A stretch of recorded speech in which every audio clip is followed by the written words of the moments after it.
Hello everyone, कैसे हो आप सब लोग। जैसे कि आपको पता है कि हमने हिस्ट्री के साथ साथ ज्योग्राफी का भी पार्ट लूसेंट जीके में शुरू किया हुआ था। तो आज हमारा ज्योग्राफी पार्ट का ही सेकंड लेक्चर होने वाला है, जो कि उस दिन रह गया था इंट्रोडक्शन में। तो उसका आज पार्ट 2 होने वाला है। उस दिन हमने पढ़े थे कि जो ग्रीक हैं और उसके बाद जो रोमन स्कॉलर्स आए थे, उन्होंने ज्योग्राफी की डेवलपमेंट में और ओरिजिन में कैसे अपना कॉन्ट्रीब्यूशंस दिए थे। तो आज के लेक्चर में हम मोस्ट इम्पॉर्टेंट पढ़ने वाले हैं इंडियन, और जो कि बहुत बार पूछे जाते हैं, जिससे रिलेटेड एग्जाम्स में क्वेश्चन सबसे ज़्यादा आते हैं, वो है अरब जोग्राफर्स। तो आज हम उन्हें पढ़ने वाले हैं और साथ ही साथ देखेंगे हम कुछ मॉडर्न जोग्राफर्स जिन्होंने अपने कॉन्ट्रीब्यूशंस दिए। तो चलिए स्टार्ट करते हैं हमारा आज का लेक्चर। होप है आप सभी को पसंद आएगा। तो ये देखिए, ये हैं कुछ इंडियन जोग्राफर्स जिन्होंने अपना अपना कंट्रीब्यूशन दिया। और अगर हम ज्योग्राफी की शुरुआत की बात करें कि इंडिया में हमें उसके कहाँ से हमें उसके अलग अलग आइडियाज़ या फिर उसकी स्टार्टिंग कहाँ से मिलती है, तो वो मिलती है हमें इंडिया के ओल्डेस्ट टेक्स्ट से, जिसे हम मानते हैं ऋग्वेद। इंडिया का भी और वर्ल्ड का भी ओल्डेस्ट रिटन टेक्स्ट की अगर हम बात करें तो वो ऋग्वेद को माना जाता है। और उसमें हमें मिलता है डिस्क्रिप्शन ऑफ स्टार्स, यानी कि कौन कौन से स्टार्स हैं बाहर, मतलब सोलर सिस्टम में कौन से हमें दिखते हैं। या फिर अगर हम बात कहें तो अलग अलग नक्षत्र वगैरह जो होते हैं ना, जिनको देख के पंडित फ्यूचर या फिर कुछ और चीज़ें बताते हैं हमारे बारे में, तो उनका जो वो रिटन एविडेंसेस हैं वो हमें मिले थे कहाँ से, ऋग्वेद से। और ये कब हुआ था, ये 600 बीसी के आसपास हमें मिले थे। और क्या है, ऋग्वेद से ही हमें अलग जो 5 सीजन्स हैं इंडिया में, हमें उनके बारे में पता चलता है कि इंडिया में कौन कौन से 5 सीजन हैं। समर, रेनी, विंटर, स्प्रिंग और ऑटम। तो ये जो सीजन्स आते हैं इंडिया में, हमें ज्योग्राफी में जो हम पढ़ते हैं, ज्योग्राफी की ही ब्रांच है क्लाइमेटोलॉजी, उसमें जो हम पढ़ते हैं, तो इसके जो एविडेंसेस हैं वो भी हमें ऋग्वेद से ही मिले हैं। नेक्स्ट अगर कुछ इंडियन जोग्राफर्स की बात करें तो उसमें सबसे पहले नाम आता है आर्यभट्ट का। देखिए, जो आर्यभट्ट थे ना, उन्होंने बताया था कि जो हमारी अर्थ है, हमारी जो पृथ्वी है, वो एक स्पैरिकल बॉडी है। और उसकी सरकमफ्रेंस भी इन्होंने कैलकुलेट करने की कोशिश की थी, जो कि उन्होंने हालांकि नज़दीक नज़दीक से बहुत ही सही कैलकुलेट की थी। देखिए, उस टाइम में जब सैटेलाइट्स नहीं होते थे या फिर इतने इंस्ट्रूमेंट्स नहीं होते थे, उस टाइम पे भी इन्होंने कितने अच्छे से कैलकुलेट किया है, और जो कि वेरी क्लोज है, यानी कि बहुत आसपास है आज की कैलकुलेशंस के अकॉर्डिंग। और उन्होंने अपनी मोस्ट इम्पॉर्टेंट फेमस बुक जो लिखी थी वो थी आर्यभट्टम। और जो फर्स्ट, जिसे हम ज्योग्राफी को हिंदी में कहते हैं ना भूगोल, तो उसके एविडेंसेस भी, भूगोल जो शब्द है उसका एविडेंस भी हमें इन्हीं की बुक में मिलता है, जिसका नाम है सूर्य सिद्धांत। नेक्स्ट अगर हम बात करें इंडिया के और फेमस जोग्राफर्स की, तो उनमें नाम आता है वराह मिहिर का, ब्रह्मगुप्त का और भास्कराचार्य का। तो देखिए, जो वराह मिहिर थे वो आर्यभट्टा के बाद फेमस जोग्राफर कौन थे, वराह मिहिर। तो इन्होंने क्या बताया था, इन्होंने सोलर और लूनर एक्लिप्सेस के बारे में बताया था कि जो सूर्य ग्रहण और चंद्र ग्रहण जो होते हैं ना, उनके बारे में। और उन्होंने 5 कंसेप्ट जो थे एस्ट्रोलॉजी के, वो भी बताए थे इन्होंने, वशिष्ठ, पितामह, पोलस, सौर और रोमेक। जो पंच सिद्धांतिका हम बोलते हैं, वो जिनसे हम नक्षत्र ग्रहों के बारे में पता लगाते हैं एस्ट्रोलॉजी में, ये जो कंसेप्ट थे ये इन्होंने ही दिए थे। किसने, वराह मिहिर में। नेक्स्ट है ब्रह्मगुप्त। देखिए, जो ब्रह्मगुप्त थे, इन्होंने अपनी बुक लिखी थी, कौन सी, ब्रह्म सिद्धांता और खंड काव्य। और इसको अरेबिक में भी और लैंग्वेजेस में भी ट्रांसलेट किया था अलग अलग ऑथर्स ने और अलग अलग जोग्राफर्स ने। तो अरेबिक में किसने किया था, अरेबिक में किया था कैलिफ हारून अल राशिद ने किया था, जो कि बगदाद के रहने वाले थे। इससे हमें पता चलता है कि अगर हम किसी भी बुक को ट्रांसलेट करते हैं तो हमें उस लैंग्वेज में जो और पढ़ते हैं और जानते हैं किसी भी चीज़ के बारे में, तो उसी के बेस पे तो और डिस्कवरीज होती है ना। तो इसीलिए जो इंडियन स्कॉलर्स थे ना, या फिर जो इंडियन जोग्राफर्स थे, उनकी बुक्स तो बहुत ही ज़्यादा ट्रांसलेट की गई है, बहुत ही ज़्यादा लोगों के बारे में पढ़ा गया है इनके बारे में। और ऐसा कहा जाता है कि जो कैलकुलेशंस या जो डिस्कवरीज वेस्टर्न कंट्रीज़ में, यूरोपियन कंट्रीज़ में हुई भी नहीं थी ना, वो तो ऑलरेडी इंडिया में हो चुकी थी पहले, लेकिन हमें ये बुक्स में पढ़ाया नहीं जाता। कहीं पे बस एक छोटा सा टॉपिक बन के रह जाता है, लेकिन हमें पढ़ाया क्या जाता है कि जो सारी डिस्कवरीज है वो किसने की थी, यूरोपियन कंट्रीज़ ने की थी।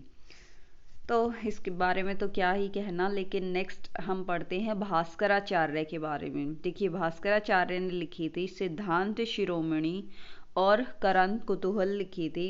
इन किताबों में इन्होंने कैलकुलेशंस के बारे में बताया था कि जैसे कि इन अर्थ से जो सन की कितनी डिस्टेंस है, कितने डिस्टेंस पे सिचुएटेड है, सन से बाकी प्लैनेट्स का कितना डिस्टेंस है, और जो भी है हमारे जितने भी प्लैनेट्स हैं उनके बीच में जो है, या फिर अलग अलग जो हम बॉडीज़ की बात करें, जो सेलेस्टियल बॉडीज़ घूमती रहती हैं, उनका बहुत बेसिकली बहुत सारी चीज़ों का कैलकुलेशंस हैं जो कि इस बुक में की गई है।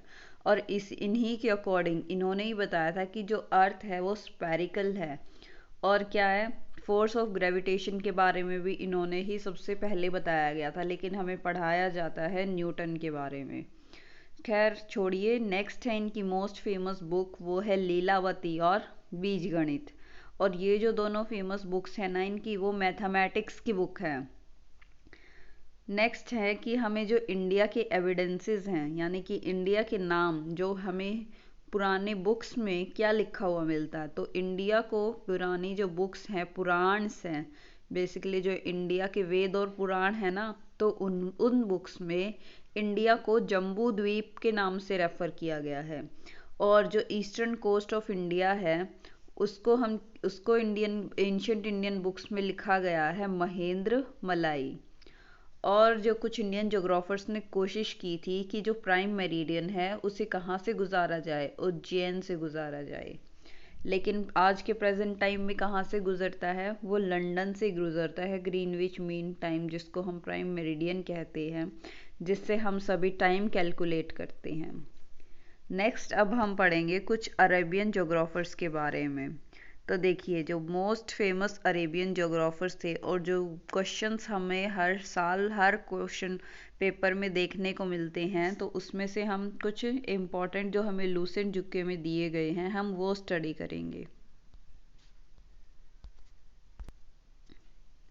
तो उसमें सबसे पहले है कि ज्योग्राफी की किसने की थी, शुरुआत करने की कोशिश किसने की थी, कहाँ पे, अरेबियन कंट्रीज़ में।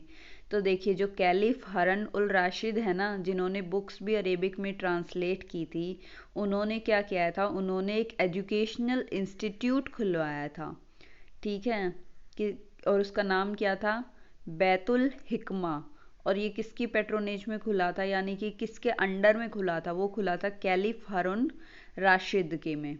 और ये कहाँ पे था, बगदाद में।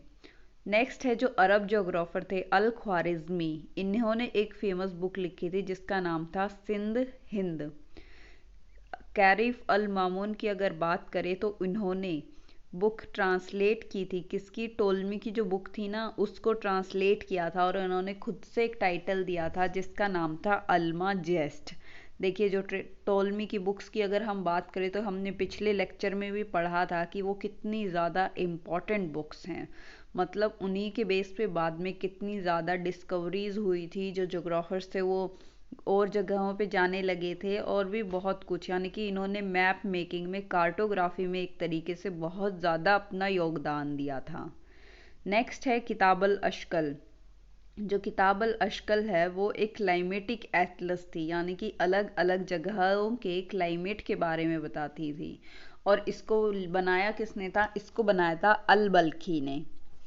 अल बरूनी के बारे में बात करें तो इसके बारे में तो आप सभी ने सुना होगा कि इनकी मोस्ट फेमस बुक, जो कि हर बार, बहुत ही बार, हर चाहे वो एसएससी का पेपर हो, चाहे वो स्टेट लेवल का पेपर हो, या फिर और पेपर्स हों, उसमें भी हमें बहुत बार ये क्वेश्चन आता है कि अल बरूनी की फेमस बुक कौन सी थी जो कि उन्होंने इंडिया के ऊपर लिखी थी। तो देखिए वो बुक थी किताबुल हिंद।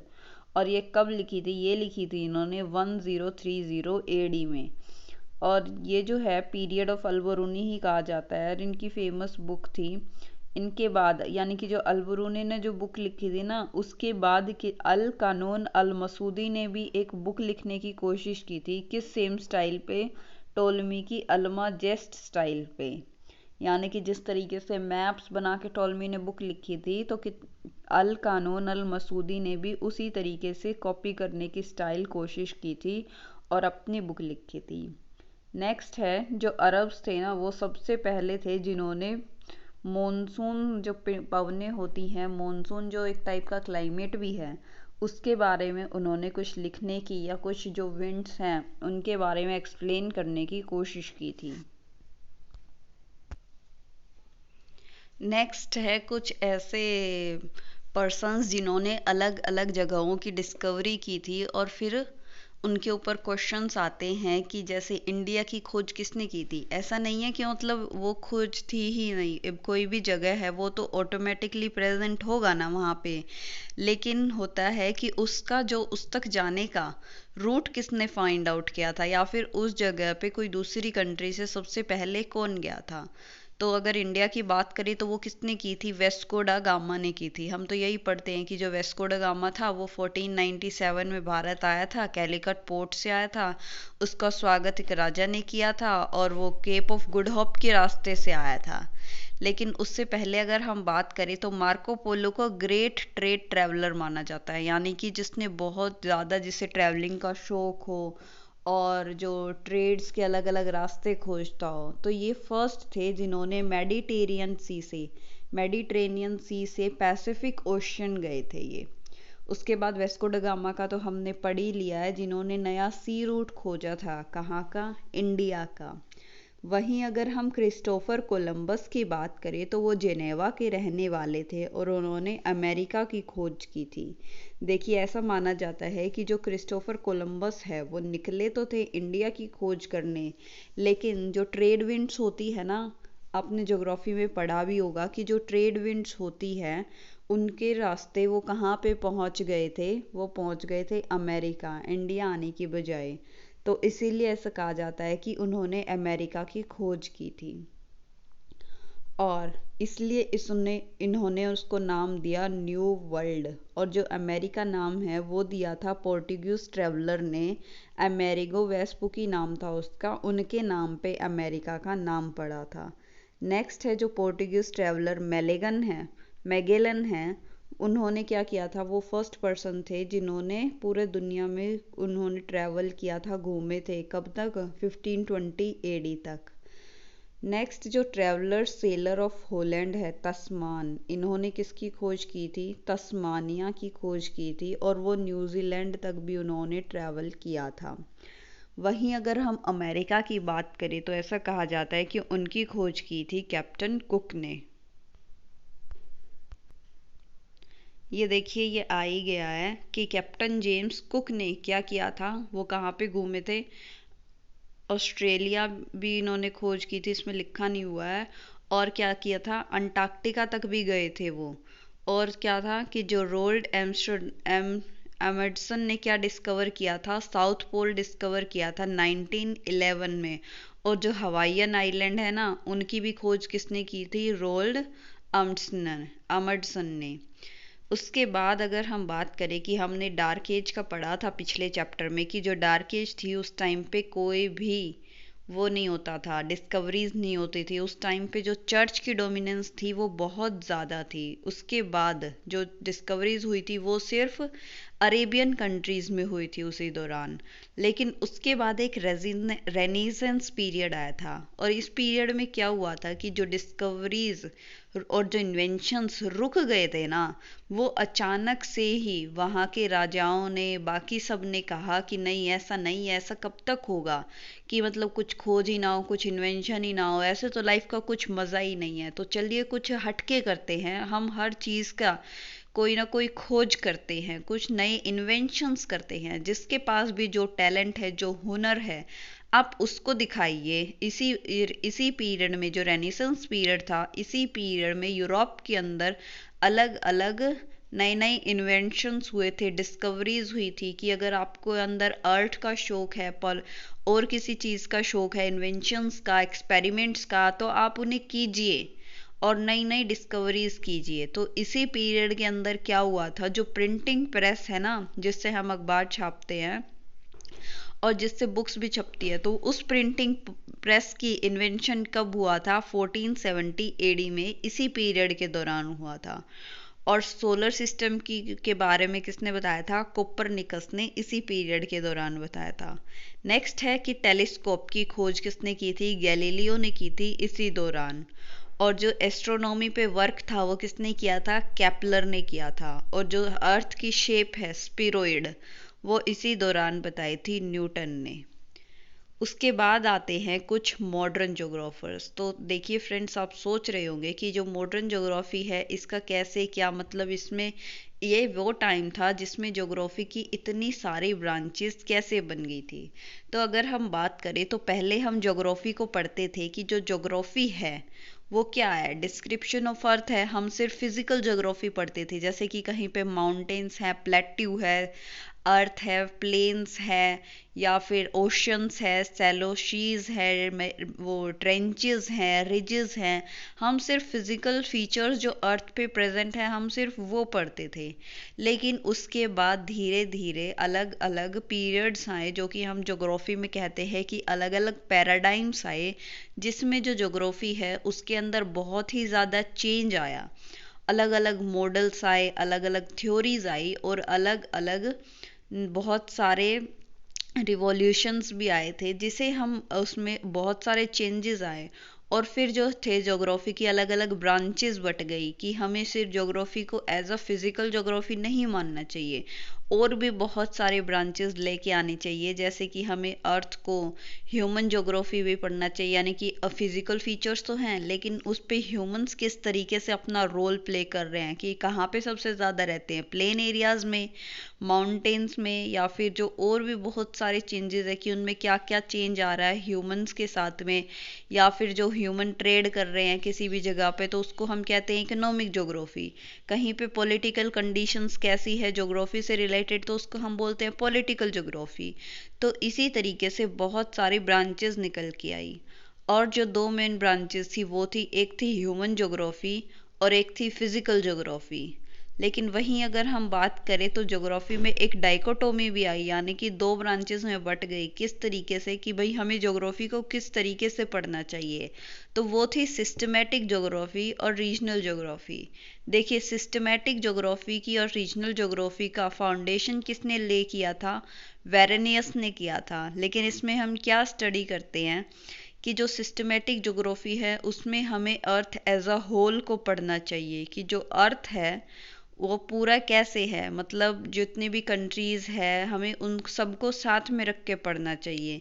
कि अगर हम मान लें कि कोई भी हम एक फैक्टर उठा लेते हैं कि कोई भी क्रॉप है, जैसे कि अगर हम मान लें तो वीट क्रॉप है, तो वीट क्रॉप सबसे ज़्यादा कहाँ पे उगाई जाती है, कहाँ कौन से ऐसे एरियाज़ हैं जहाँ पे उसका सबसे ज़्यादा प्रोडक्शन होता है, उसके लिए सबसे बेस्ट सुटेबल वर्ल्ड में क्लाइमेट कौन सा है, कैसी सॉइल चाहिए, तो हम उसे पूरे वर्ल्ड के रेफरेंस में पढ़ेंगे।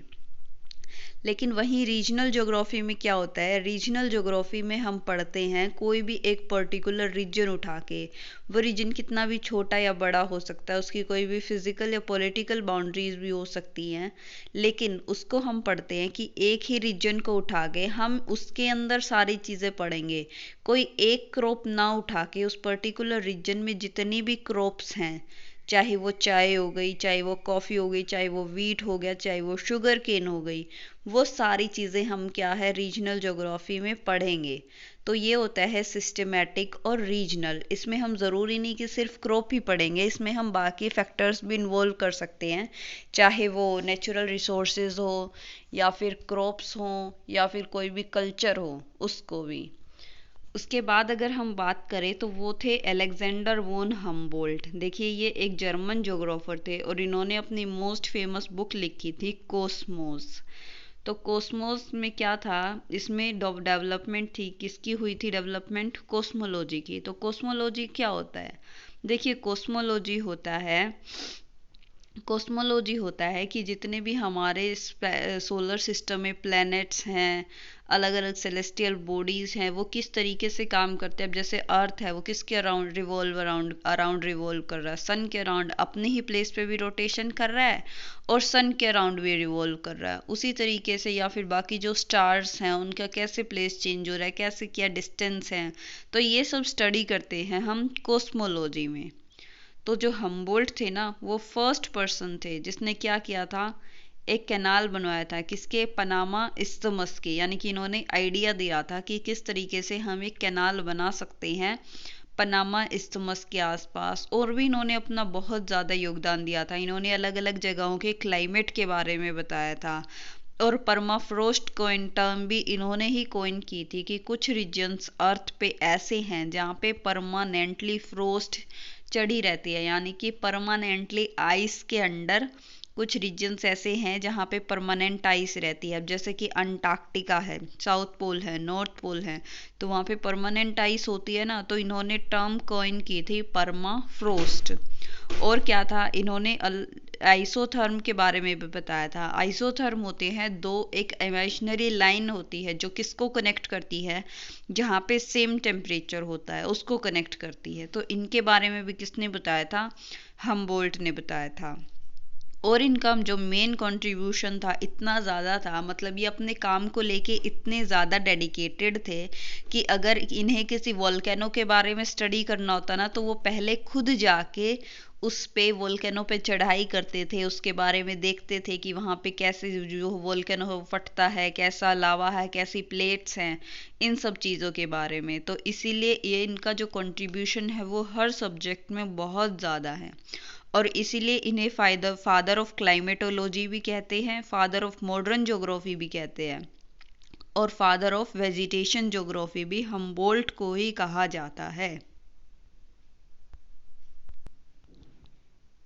अब नेक्स्ट है जर्मन ज्योग्राफर रेटजेल। देखिए रेटजेल कौन थे, रेटजेल थे वो एक पॉलिटिकल ज्योग्राफर थे, और इन्होंने फादर ऑफ पॉलिटिकल ज्योग्राफी भी कहा जाता है, और ह्यूमन ज्योग्राफी के भी फादर रेटजेल को ही कहा जाता है। और इनकी मोस्ट फेमस बुक थी एंथ्रोपो ज्योग्राफी। ये जो थे ना, ऐसा माना जाता है कि जो रेटजेल थे ना, वो हिटलर के सलाहकार थे, और इनकी थ्योरी कुछ इस तरह की थी कि कोई भी स्टेट है उसे सरवाइव करने के लिए किसकी ज़रूरत पड़ती है, साइड वाले स्टेट को कैप्चर करना ही पड़ेगा। आज नहीं तो 10 साल बाद, 10 साल नहीं बाद तो 20 साल बाद। क्योंकि क्या हो रहा है, आज हम जिस समय में रह रहे हैं वहाँ पे पॉपुलेशन क्या है, धीरे धीरे राइज कर रही है, कितनी स्पीड से राइज कर रही है, और जो नेचुरल रिसोर्सेज हैं वो लिमिटेड हैं, बहुत ही ज़्यादा कम होते जा रहे हैं, और जो है हम उसका फालतू में ऐसे ही वेस्ट भी कर रहे हैं। तो इसके लिए कोई भी कंट्री को सरवाइव करने के लिए खुद जो अगर उसे सरवाइव करना है तो 10 साल बाद, 20 साल बाद, एक पर्टिकुलर टाइम के बाद उसे साइड वाली कंट्री पे अटैक करना ही पड़ेगा। आप सोच सकते हैं कि आज जो यूक्रेन और रशिया की लड़ाई चल रही है वो किस लिए चल रही है, जाहिर सी बात है नेचुरल रिसोर्सेज हैं या फिर उसको अपने अंदर शामिल करने के लिए ही तो चल रही है। तो यही सब चीज़ें रेटजेल ने बताई थी, और ये जो थे हिटलर के सलाहकार थे। इन्हीं के वजह से हम एक तरीके से कह सकते हैं कि जो वर्ल्ड वॉर 2 हुआ था वो इन्हीं के उससे हुआ था, यानी कि इन्होंने जो अपनी सलाहें दी थी। और इन्होंने जो इनके जो थॉट्स है वो किससे मिलते थे, वो डार्विन से मिलते थे। जो डार्विन थे वो एक बहुत ही बड़े बायोलॉजिस्ट थे, और उन्होंने थ्योरी दी थी इवोल्यूशन की, कि जो पर्सन्स हैं, ह्यूमंस हैं, एनिमल्स हैं, वो किस तरीके से चेंज हो रहे हैं धीरे धीरे।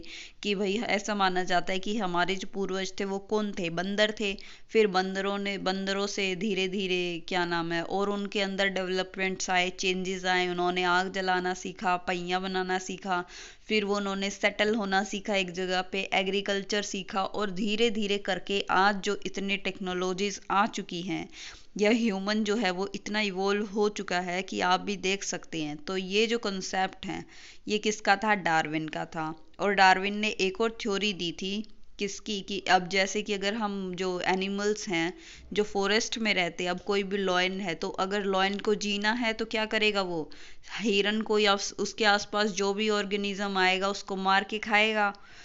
और कैसे है, साइड वाले और एनिमल पे तो अटैक करेगा ना। तो इसी कॉन्सेप्ट से इंस्पायर होके रेडजल ने अपनी थ्योरी दी थी, किसकी? ऑक्यूपाइंग ऑफ स्टेट की।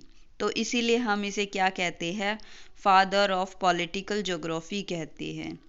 और रेडजल क्या था? फादर ऑफ 11 सरेम कॉन्सेप्ट के भी फादर थे ये, जिससे मतलब बताया है ना कि जो स्पीसीज है वो किस तरीके से इवोल्व हुई थी धीरे धीरे करके। हम जो अडेप्टेशंस हमारे अंदर आती हैं उसके बारे में भी इन्होंने ही बताया था।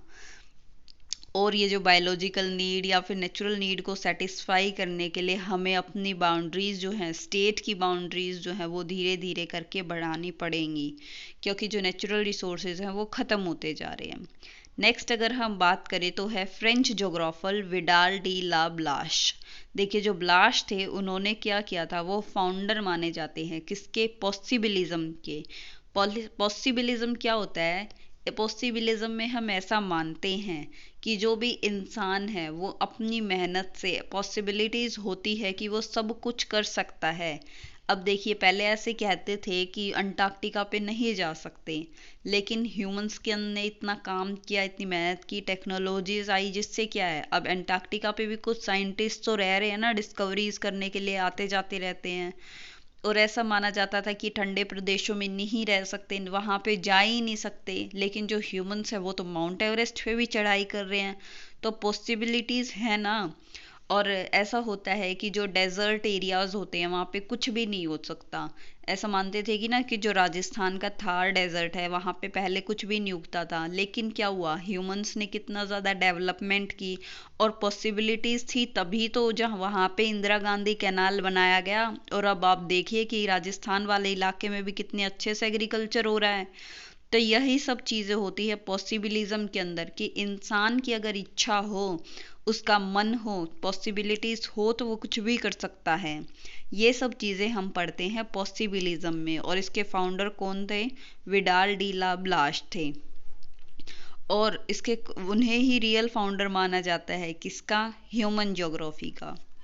नेक्स्ट अगर हम बात करें तो सबसे मेन इम्पॉर्टेंट नाम आता है मैकिंडर का। जो मैकिंडर ने बहुत ही इम्पॉर्टेंट कॉन्सेप्ट दिया था जिसका नाम था हर्टलैंड की थ्योरी।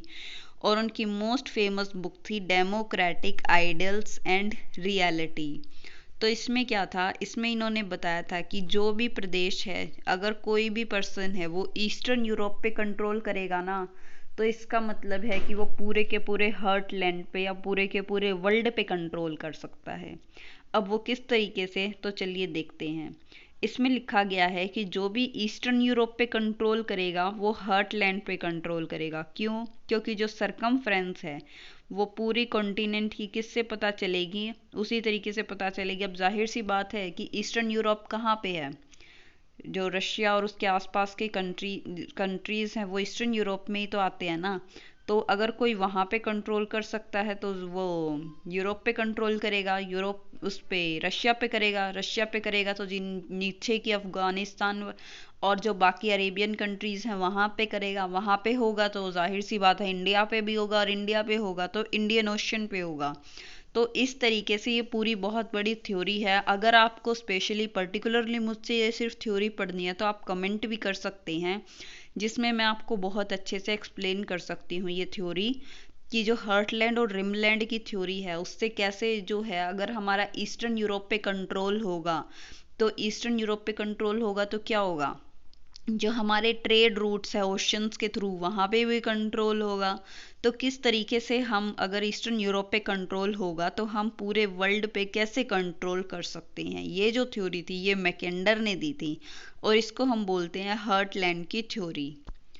नेक्स्ट है अमेरिकन जोग्राफर जो थे कार्ल सोअर। तो ये इनको माना जाता है कल्चरल जोग्राफी के फादर। जो अलग अलग कल्चर्स जो वर्ल्ड में प्रेजेंट हैं अलग अलग कल्चर्स हैं, ट्रेडिशंस हैं, तो इन सब के बारे में बताया था कार्लोस सोवर ने। नेक्स्ट हैं ब्रिटिश जोग्राफर हर्बर्टसन। इन्होंने क्या किया था, इन्होंने पूरे वर्ल्ड को 15 नेचुरल रीजन्स में क्लासीफाई किया था कि जो अर्थ है वहाँ पे कितने कौन से फिजिकल फीचर्स हैं, उसके अकॉर्डिंग कौन सा क्लाइमेट है और कौन सी वेजिटेशन है। अब अगर हम एग्जाम्पल की बात करें तो आपको पता है कि जो इक्वेटर है वो 0 डिग्री सेल्सियस पे है, वहाँ पे हर रोज़ 4 o'clock बारिश होती है, क्योंकि वहाँ पे क्या होगा, बहुत ज़्यादा टेम्परेचर होगा। जो सन है वो 0 डिग्री सेल्सियस पे ही तो होता है ना मोस्टली वहाँ पे आसपास, तो क्या होगा, बहुत जितनी ज़्यादा इवेपोरेशन होगी उतनी ज़्यादा बारिश होगी। अब जितनी ज़्यादा बारिश होगी तो वहाँ पे जंगल जो है, फॉरेस्ट जो है, वो भी उतने ही डेंस होंगे। तो वहाँ पे क्या है, एवरग्रीन रेन फॉरेस्ट है ना, ट्रॉपिकल एवरग्रीन रेन फॉरेस्ट, तो वो जो है वो किस लिए है, वहाँ के क्लाइमेट के अकॉर्डिंग है, वहाँ के टेम्परेचर के अकॉर्डिंग है। तो उसी तरीके से हम जो नेचुरल रीजन्स है वो क्लासीफाई करते हैं, किस बेस पे, फिजिकल फीचर और क्लाइमेट के बेस पे। तो जो हर्बर्टसन थे उन्होंने क्या किया था, उन्होंने पूरे वर्ल्ड को 15 नेचुरल रीजन्स में क्लासीफाई किया था, और यही फर्स्ट पर्सन माने जाते हैं जिन्होंने क्या किया था, नेचुरल ज्योग्राफी स्टडी करने की कोशिश की थी। तो आज के लिए बस इतना ही। नेक्स्ट लेक्चर में हम पढ़ेंगे जो यूनिवर्स है वो किस तरीके से बना था, और कौन कौन सी थ्योरीज हैं जिससे माना जाता है कि जो ओरिजिनेशन है यूनिवर्स का वो कैसे हुआ था। अब जैसे कि हम मानते हैं कि एक है बिग बैंग थ्योरी, यानी कि बहुत ही बड़ा एक्सप्लोजन हुआ था और उससे क्या हुआ था, अलग अलग प्लैनेट्स बन गए थे, सन बन गया था। तो इसी तरीके से नेक्स्ट चैप्टर में हम पढ़ेंगे यूनिवर्स के बारे में। तो आज के लिए बस इतना ही, और अगर आपको हमारा लेक्चर पसंद आया हो तो लाइक करें, शेयर करें और सब्सक्राइब करें। और thank you for all for your comments. Thank you so much. Have a nice day.